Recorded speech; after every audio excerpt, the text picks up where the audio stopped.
La historia en un monolito. Aquí estamos, nosotros y nuestra bandera.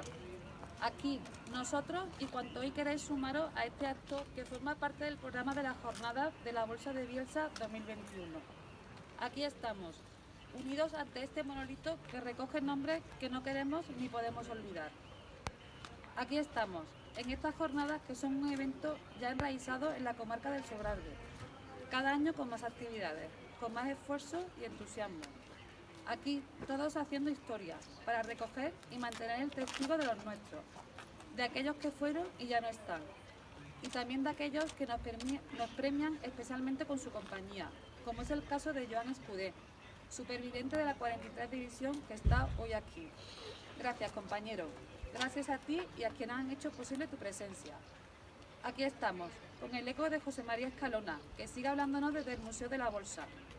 Aquí, con la tenacidad del incombustible Martín Arnal. Aquí, con la fuerza de muchas horas de preparativo, organización y divulgación. Porque aquí se trata de trabajar para extender nuestro mensaje, trabajar para desbrozar senderos y también para preservar frente a quienes se niegan a entendernos.